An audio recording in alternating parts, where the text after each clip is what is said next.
right, FBA, Foundational Black American. At first, I was like, what is that? Because at first they was calling us ADOS, American Descendants of Slaves. And correct me if I'm wrong in the comments, but I believe the main objective was to get us descendants of slaves who were promised reparations, i.e., 40 acres and a mule, those due processes. Now, as a American descendant of slaves, I can get behind that. Now, I can't lie and say I'm into the name, but that's neither here nor there. And you fast forward a couple of years into the future and you're hearing nothing about ADOS. Nothing. Now the terminology is FBA. And I'm like, okay, wait a minute. Who is the president of black people that get to determine what us black Americans is going to be calling ourselves moving forward? Because I got to thinking, just like Black Lives Matter ended up becoming an organization, and that's kind of what I'm afraid of FBA becoming, you know? So I honestly get the next pro-black movement that pops up, I give it the side eye. Just kind of like, is this a monetary thing for them, or is this actually somebody looking to take the fight on head first? So I said, who is responsible for this name, FBA? And I see the brother Tariq Nasheed. Not sure if he's responsible for the name, but he is responsible for the DVD that's in all our mamas and daddies and grandmas DVD case, Hidden Colors, volume 1 through 13. He's also the mastermind behind the documentary that had Fat Joe on his heels saying Hispanics were 50-50 in the creation of hip hop. But that's another video for another day. Now, I am familiar with Tariq Nasheed. I'd probably say more so than the average person, but I am in no way, shape, or form someone who keeps up with all his activities and endeavors. And Tariq Nasheed has gotten a YouTube follow from me from a video I seen him do where, you know, he has a video where he's all about the smoke with whoever wants it when it comes to foreign Africans. It's kind of like this consensus that African men, in America at least, that African men are arrogant and they think they better than African Americans or ADOS or FBA or bro, we gotta stick to something real fast because this shit's getting out of hand. But I saw this one episode and he had this African dude and he was like, "Why do you Americans paint on your hair? You know, y'all paint your hair on like a girl. What y'all doing? Looking like a girl." And Tariq would answer, "It's not paint. We go to the barber and we take, you know, our appearance serious. We like to look good. And look at your receding, messed up head. Look like you just came from a wildebeest hunt." He called them tethers. And I'm not gonna lie to you and say I don't be thoroughly entertained. Cause I'll be on the side of Tariq because you listen to the way they be talking, it's just be like, hold up. Cause you know, we are them who they kind of talking about. So you just kind of jump in there like that. But another controversy that people have with the brother is they feel that he is gatekeeping who will be able to get reparations, which, yeah, I mean, someone should be doing that because if you aren't, you know, if your lineage was never a descendant of slave, then why would you be getting the reparations? So now I'm riding with the brother. I'm like, you know, this is the kind of black we need, is what I felt. Then the election happens. And I hear the brother Tariq and everyone else saying, vote for Trump because Kamala is not black. Take that back. I don't know if Tariq Nasheed specifically said to vote for Trump, but I do know he didn't endorse Kamala and he was opposed Kamala. So, I mean, take that as you will. Now, as someone who is fighting for reparations, and that's someone who is very pro reparations with my broke ass, I'm like, well, she is literally the only candidate that is at least for some form of reparations. Maybe not what we deserve, but she's at least putting something on the table. Trump specifically opposed reparations for American descendants of slaves. Not only that, but he goes on to say that it will be an evil thing to do to the American white people. Like, what the fuck? And then in his very next breath, he goes on to say any corporation that is caught implementing DEI will have a heavy fine to pay. And those proceeds will go to reparations for white people for having to deal with the pain and suffering that DEI has caused them. So out his mouth, he says he is in favor for reparations for white people for the last 15 years of DEI, but he is not in favor for the reparations of slaves because what? He's in favor for reparations because of DEI, but he's not in favor of reparations because of slavery. So I'm like, well, obviously FBA ain't gonna be supporting that Nimrod. Well, people, Trump revealed he's going to put up some statues of Kobe Bryant, Billie Holiday, Aretha Franklin, Frederick Douglass, and Harriet Tubman. So no reparations. And by me commemorating the statues, I'm openly acknowledging the fact that these people are heroes and went through hell in this country, and this country has put them through that and put them through so much that they deserve statues here right at the White House. But even though we promised those people and their, their ancestors and their offspring,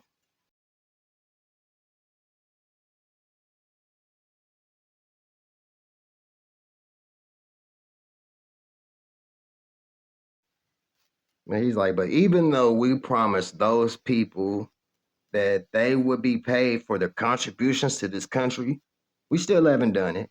We won't do it, but we'll commemorate them for trying. That's exactly what I'm getting out of these statues because I'm done with the identity politics. He thinks we stupid because we act like it. Trump, black people are stupid. We don't have to give them reparations. We just build a few statues on the White House lawn and they'll be happy with that. Man, fuck all that. We are way past statues because this is the same man who thought it was un-American to get rid of a statue of Robert E. Lee. Robert E. Lee wasn't even an American by his own admission. They seceded, meaning they didn't want to be American anymore. That's why they called themselves Confederates. They were a whole different country, or trying to be. Hell, he was a treasonous domestic terrorist. Everyone who Confederate was. This is also the same man who has 100% of the racist vote. That's all 90 chapters of the KKK from the Aryan Knights of the Invisible Empire. Yes, that's an actual chapter. To the Christian American Knights and the Christian Dixie Knights. And then you have the neo-Nazis and all 200 plus chapters, like the American First Committee. Yeah, you probably heard of that and didn't even know it was a Nazi organization. The American Futurists, as well as the Aryan Nation of Jesus Christ Christians. But wait, there's more. You have the white nationalists, who are federally labeled as a racist hate organization as well, with their 148 chapters, like Stormfront, Advanced White Society, Alt-Right Corporation, and the American Freedom Party. Then you have the skinheads and you get the point. All of those organizations trickle down to the different chapters are strongly, and I want to emphasize, strongly in favor of Trump and his policies. So me stepping back and being a foundational Black American, a descendant of slavery and an African American, there is no way in hell that my priorities, my politics, my goals, and my wants for this country, it's impossible for us and them to want the same thing. So for FBA and particularly Tariq Nasheed to be out here praising Trump for statues and saying the Democrats wanted to get rid of Black History Month, or said they want to get rid of the Black History Month, talking about the Republicans, nigga, they do. How does that prove they don't? If anything, giving him more of a reason to be able to say, look, let's take away the month because we gave y'all statues. And a lot of it's because, like, man, let me say this. Like when BET first came out, you had a lot of people literally slaying that's racist. What if we had a WET? And y'all know the running joke that time was, well, first of all, y'all do. It's called ABC, NBC, and CBS. And then you'll hear like the stuff about HBCUs. And they'll go, that's racist. What if we had a university where only white people were accepted? Y'all did. There was a whole reason for HBCUs becoming a thing in the first place. Like, educate yourself. Now, all that leads up to a president that out his own mouth said he is anti-reparations for black people, from which this country was built on the backs of, but he most definitely pro-reparations for white people because of the 15 years that DEI was enacted, and it severely hurt white people, so they deserve reparations for that. He said that. And I'm like, there's no way Brother Tariq Nasheed knows this and is still pushing and endorsing this man. It's foolishness. I'm like, Tariq's way too smart to not have done enough research to know that Trump has said that. Because now we're back to the reparations and him being basically the self-appointed president of black people, particularly when it comes to the descendants of slaves and getting their reparations. So for the life of me, I can't wrap my head around why a man like that, who a lot of us admire and appreciate, would turn around and celebrate the guy who was anti-reparations for FBAs, but pro-reparations for white people because of DEI. Then come out and say Dems would never.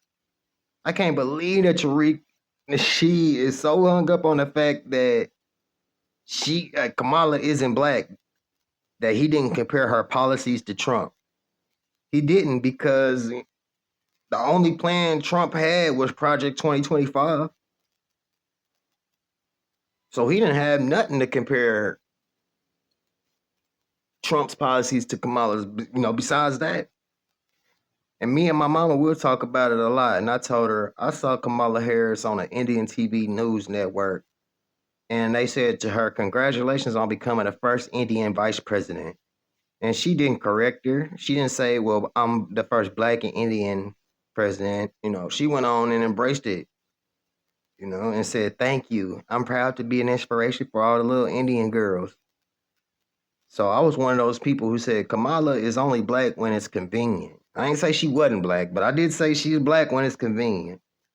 But while these raccoons are more disgusted by her washing her greens in a bathtub and how black she is and all that, I was disliking her because of her being a former prosecutor, which in the black community, we kind of despise prosecutors because they try to put black men and black women in jail all the time.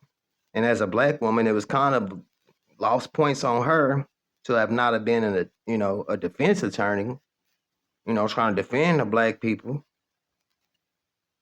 And then I saw a video of a black man in California who was wrongfully accused of a crime, and she was the prosecutor on that case, and she did some foul stuff. So for all that, it's on the news, and y'all can look it up. So yeah, I don't really like her. But when I look on the other side of the aisle, I see Charlie Kirk's punchable face. I see Tim Dillon's stinky, smelly. Like, I see Ann Coulter's Skeletor looking, and Tucker Carlson's racist, and Candace Owens, and the raccoons of all the Jesse Lee Petersons. Just all these clown ass Lord Jamar's. Yeah, him too. Just a bunch of goofy, stupid, think they smart type motherfuckers. In the case of Jamal, Charleston White type niggas. But they felt that Trump, the racist guy, who all the racist people and organizations say he's the best thing to happen for them and the country, the racist organizations, over the woman who was for reparations. Hell, I feel my reasons for disliking Kamala was 1,000 times more valid than theirs. Than because she's not black enough, or how she wash her greens in the fucking bathtub. Yet still she got my vote over the guy who David Duke and the Grand Wizard of the KKK specifically said he's the best thing to happen for the white race in American history. And that's the reason y'all propping this man up on a pedestal. This shit is crazy to me, y'all. I don't understand it. Can somebody please help me understand? And Tariq, I don't know if you ever do see this. Don't come at me and disrespect me, brother, because I'm sitting up here. I'm FBA. I'm just trying to figure out. I mean, am I FBA? Because I ain't with Trump. And I wasn't with Kamala, but look at what this dude ain't been president 3 months. He ain't been president 3 months. And in less than 60 days, he done messed up the country in so many ways you can't even imagine. The rest of the world is done messing with us. That look at the rest of the world. Like Russia, North Korea, like, you know, our allies are hating us now, and our enemies are starting to like us. Something is fucking wrong with that.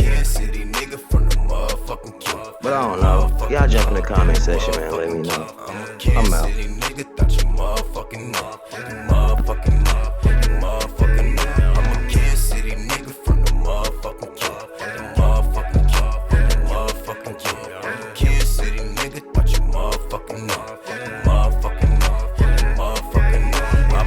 City nigga, thought you motherfucking knew. Rhyme with a thick bitch that's motherfucking cute. And I ain't even knowing that's your motherfucking boo. He said he don't care, bet he motherfucking do. Kansas City roll, baby, motherfucking blue. Dab in my blunt, smoking motherfucking go. I love KC to the motherfucking low. If a nigga bite my style, I'm a motherfucking sell. A nigga keep it saucy like some motherfucking roux. A nigga hella cold, I got the motherfucking flu. A nigga want it all like a motherfucking Jew. And you know I get her wetter than a motherfucking pool. She got her pants off like she motherfucking pull. I hit her with the candlestick like motherfucking clue. A nigga always carry like a motherfucking Drew. And I still bump rich, bitch, motherfucking Drew. Kansas City nigga from